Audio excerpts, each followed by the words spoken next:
Hey, alright, good morning and welcome to the first video in the Dream Trip Oz how-to series.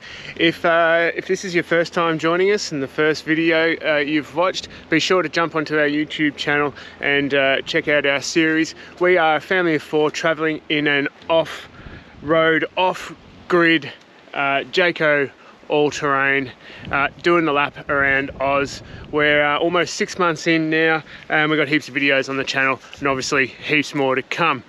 Anyway, this is the first and we're going to focus today on solar and batteries when camping off grid, and the standard inclusions on the Jayco All-Terrain and the upgrades that we've done before setting off, things that we do differently and how we generally operate.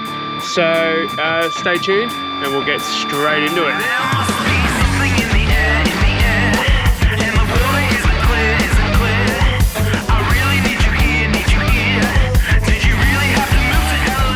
So I mentioned before that I'm going to focus pretty squarely on our Caravan, but of course these things are transferable. You can, if you've got a different kind of Caravan, if it's not a Jayco, if it's something else, you can always apply most of these things to any Caravan you like. As long as you're prepared to do the work, get in there and give it a crack. Like I said, I am in no way an expert. I'm not an electrician, I'm not an auto electrician, I don't profess to be. What I've learned over the years are from trial and error and a long line of camping evolution. You know, we've come from swags all the way to our latest purchase or latest leap in evolution to a full-size off-grid touring van for the purpose of traveling around Australia and staying as off-grid as we can as much as possible. There's some obvious benefits to camping off-grid. We love the peace and quiet, the solitude that you get from getting out into the bush and getting away from it all. Nothing beats it. That's primarily why we've done it. There's some obvious cost benefits, and for us a real big one is flexibility. Being able to stop anywhere. We can pull over on the side of the road and comfortably make dinner, shower, cook, all that sort of stuff. Use laptops, use the internet. So we bought a 2022 model, or well, we ordered it in 2020 it feels like, Jayco All-Terrain. The standard inclusions at the time for the All-Terrain, the model that we've got, was two 200-watt solar panels on the roof and 200 amp hour AGM batteries. There were upgrade options, so we upgraded to 220 amp hour lithium batteries, and one of the biggest things that we upgraded, which was probably the main instigator or the catalyst for wanting to upgrade our installation, was the compressor fridge. Now, if you don't know about compressor fridges or the difference between a compressor fridge and a three-way fridge, then I might have to do another video. The compressor fridges are next level. If you're going to go off-grid for an extended period of time, then in my humble opinion, compressor fridge is the way to go. You know, it's another step in the evolution. You might start off with a tent and an esky full of bags of ice. This is where you'll ultimately end up. We've got the 216 litre Dometic and it's awesome. It doesn't matter how hot it is outside. We've been in 40-degree plus weather and we're still making ice cubes in the freezer. So awesome bit of kit. But the big but there is you've got to have the batteries to back it up. They are pretty hungry. This one, on a warm day, the compressor will run all day long and it's continuously pulling upward of 5.5 amps. So you've got to have the battery system to back it up, and with batteries you've then got to have the subsequent solar panels to keep it charged. So it's kind of a knock-on effect. So with all that being said, the key here is the compressor fridge. It really is the heart of being able to stay off-grid for extended periods of time. There's nothing worse than going to your tent or going to your camper, opening up the esky and finding all the ice is melted and all your meat's got water through it. You can't eat it, and you've got to chuck the whole lot out and either find an overpriced supermarket or head home. So that was key and number one important item for our caravan.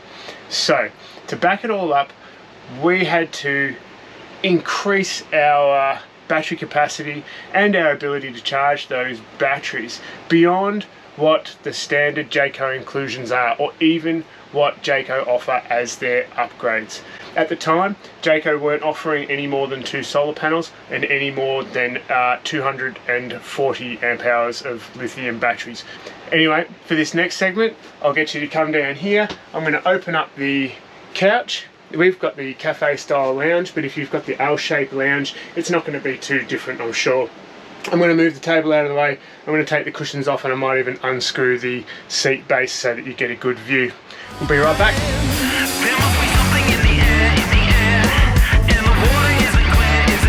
Alright, so the first thing to upgrade when you're going for extra capacity, or when you're putting the compressor fridge in, is your solar panels. There's no point putting in my opinion, putting in extra batteries unless you've got solar panels to drive it. So I'll chuck in some drone footage from up above. We put in an extra 200 watt EnerDrive high voltage panels. Now that's important to remember. So lithium batteries, as far as I understand, are capable of taking a higher voltage in, which means that the panels are running more efficiently at lower currents, driving more power into your batteries. So what I've put in is an additional solar controller, an EnerDrive solar controller. It's the DC40, I think it is, DC40. It's a 40 to 50 amp DC charger with an MPPT solar controller. Now it operates completely independently from the Jayco system. It's important to remember that, because there are some ups and downs. There's definitely some pros and cons to that. So I'll give you a quick look at what's under the hood, and then I'll explain why I've done it, how I've done it. So to start with, we've got the King's 200 amp hour lithium battery. It's been fine. I know a lot of people knock the cheap stuff, but I can't knock it. I can't fault it. It's been absolutely fine for us. Of course, if I do have any issues, I'll be sure to let everyone know, but it's been great. The most important part to this, I reckon, is the EnerDrive DC to DC 40. It's handling both the extra solar panels from the roof, and it's also the DC-DC charger from the tow vehicle. Then from there, and this was one real key thing to us traveling, is being able to charge 240 volt dependent appliances. So the next section, I'm going to discuss our inverter. If you have a look down here, this unit here is our EnerDrive e-Power. It is the 2600 watt AC Transfer Inverter. Now that's the important bit to remember, the AC transfer switch. It's one of the key features that in my opinion we needed. We've done without on previous caravans and previous camping setups. We've done with some standard pretty straightforward inverters, but for me, for convenience and ease of setup and safety, I definitely wanted the AC Transfer Inverter, which I'll discuss in just a minute. So before I move on, now I mentioned before that the battery and solar controller that I've added and DC-DC charger are supplementary too, so separate from the Jayco unit. The reason I've done that is that the Jayco unit maximum current handling is, in my opinion, underpowered. It's not up to spec for our purposes, for our requirements. So I've kept them standalone. Now there's an obvious downfall. If you have a look up here, you'll see this is the projector interface screen, and on here we can see current outgoing and current incoming from our solar panels. What this doesn't see, as a result of the supplementary system being standalone, is it doesn't know it's getting extra solar in, and it also doesn't know about the inverter. Now, that's because the inverter is massively overpowered. It requires way too much current, and the projector system just simply can't handle it. Now, there's every chance that down the track, if I find that it's too inconvenient or inaccurate or doesn't give me the right feedback I need to be comfortable with our battery levels and our power consumption, then I'll probably, and I know this is extreme, but I'll probably look at replacing the standard Jayco projector battery management system and putting in something that's a bit more modular and a bit more standalone, so that I can control the feedback that I get from my battery system.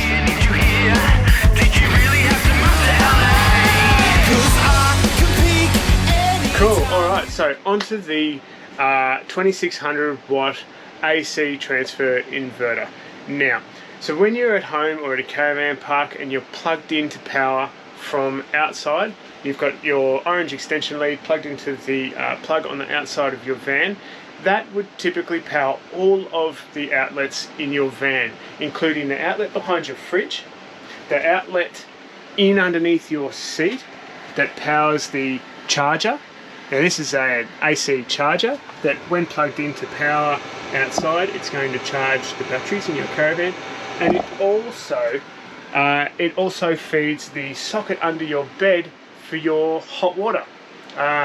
Typically in these caravans, the hot water systems are either gas or 240 volt, and a lot of the time they are auto sensing. So if it gets 240 volts, it'll switch to power and stop using your gas. Another great feature, but if you've got an inverter installed, you've got to be careful that you're not using your inverter to run your hot water system, your compressor fridge, because that'll run happily off your batteries if you've got the right installation. And you certainly do not want your inverter running your 240 volt battery charger. Your inverter is running off your batteries. It would then run the charger to charge the batteries. It doesn't make sense. It's a lack of efficiency, and you're going to waste power. So, how did I get around this? I've got the 240 volt feed coming in straight to the RCD, of course, because that's your safety switch, and then it runs directly to the charger outlet, the hot water outlet, and the fridge outlet. Then it runs to the inverter, so that when I've got the inverter in use, the inverter powers all other outlets, all other sockets in the van, and all other devices, including the aircon, would you believe, except for the fridge, the charger, and the hot water service. That's important to remember. Now, I know in this particular van, the wiring is a CMS Electrocom style pre-wired. They're called soft wiring, plug and play type of cable, so it's pretty simple to do yourself. But if you're unsure, please enlist the services of an electrician or an auto electrician, or whatever it is that's required. I wouldn't recommend that if you're uncomfortable doing this stuff or unfamiliar, that I certainly wouldn't recommend that you do it yourself. So, but at least this video can give you an idea of what's required and what you should be asking for. So in my opinion, the AC Transfer Inverter for us was critical. I didn't want to have to, and what we've done in previous installations is we've had a standalone inverter that we would run an extension lead outside the van and plug it into the outside of the van to feed the outlets. And it was firstly not very convenient, particularly if it's raining and dark and late at night when you roll in and all you want to do is charge your laptop. Second, it's in my opinion not very safe either. I don't like the idea of extra cables and things hanging around the place, so I'd much prefer do it right, keep it safe, and in the process make it more enjoyable and easy to use. One of the great things about this inverter, if you have a look up here, is it has a remote panel for turning it on and off. Simple press and hold. It gives us the software version number, and then it goes straight away to telling us what voltage we're sitting at. Great little feature. You can hear, I don't know if you heard in the background, but you'll see, if you look up here, our microwave has fired up. And also, oh, it's impossible to see in this light, but the air conditioner is now powered up too. I have in fact run the air conditioner off of the batteries, ran it for a few hours without barely making a dent. So they're really quite great, efficient air conditioners. I don't know that I'd go running it in 40-degree heat all day long without risking running the batteries down too low and knocking out the fridge. So fridge is king in our world. If we're starting to run low on batteries, everything else gets unplugged and we just leave the fridge running. Right. But you just got to watch your consumption. Watch how much you're getting in versus how much you're taking back out. On a day like today, and we have got beautiful weather here today at Pender Bay, we are getting heaps of solar in. So just on our well, we've gone into discharge mode now, so the charge is turned off, so I can't even tell you how much current we're getting in. But before this, we were probably getting about 15 amps in. That's on the installed Jayco system, on the projector system. So that's just the 2 panels that came with the van on the roof. The extra panels up there, which are even more efficient because they're the higher voltage, would be getting even more in on those into our battery system. So we're making up for whatever we're taking out. That's all well and good. If you're keeping an eye on that and you're not running your batteries down too low, then you'll be fine. Personally, we find that our batteries tend to sit or never really run down below around the 75% mark. But we're not concerned if they do. Even if they get down to the 60, 50, we might start to get a bit worried about being able to replenish and get our charge state back up from that point. So depending on what you're running and how much you're using, as long as you know you can replenish the following day. And generally speaking, we're always back up to full charge by the end of the day, by the time the sun's going down. That's not to say though that tomorrow we might have a smoke haze over. They are doing some burn offs here, or we might have an overcast day and get a lot less sun rays into our system, and then we might be struggling. So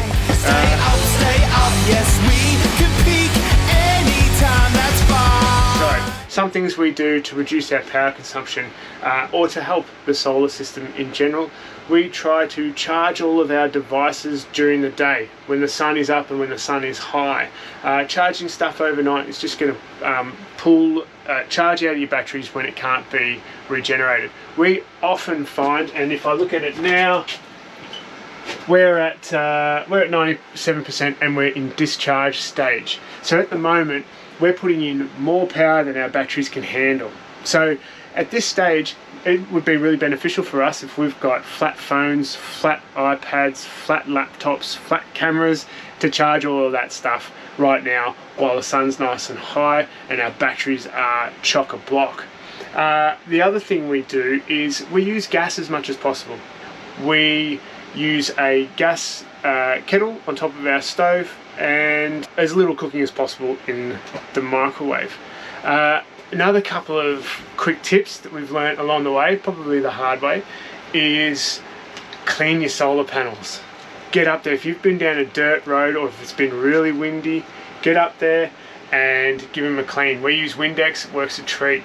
I can tell you sometimes I see the current coming in double simply from cleaning the solar panels.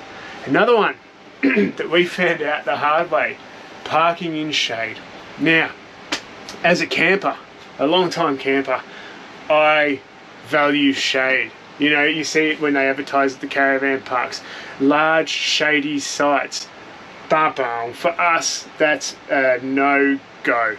We spent 4 days in Beachport. We had 100% shade. We weren't getting a single drop of sun on our panels, and we barely made it through the 4 days, and our batteries were suffering by the end of it. So try to steer clear of the shade. We were at Yardie Creek on the Ningaloo Reef for 4 weeks, and we were on a site that was shady for probably about 50% of the day. We asked to move. That's how bad it was. Another tip, we are about to, we haven't yet, but we certainly will invest in a portable panel. Now, one great thing about the All-Terrain is it comes with a unregulated solar input on the outside of the van for attaching a portable panel.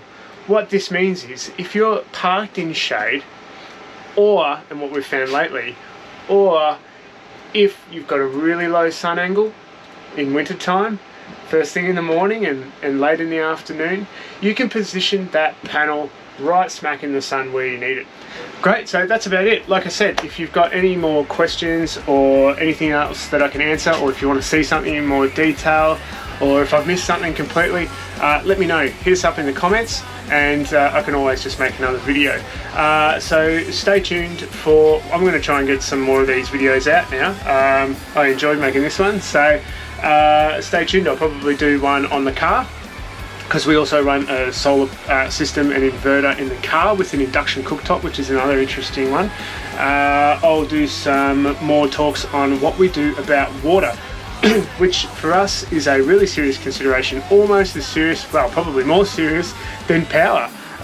Where do we get water from? So check out our channel, be sure to subscribe and like, and if you hit the alerts button, you won't miss a thing, so you'll get the next video as soon as I put it up. So I'll try to keep pumping these out if they're of any value. Anyway, happy travels and rock and roll.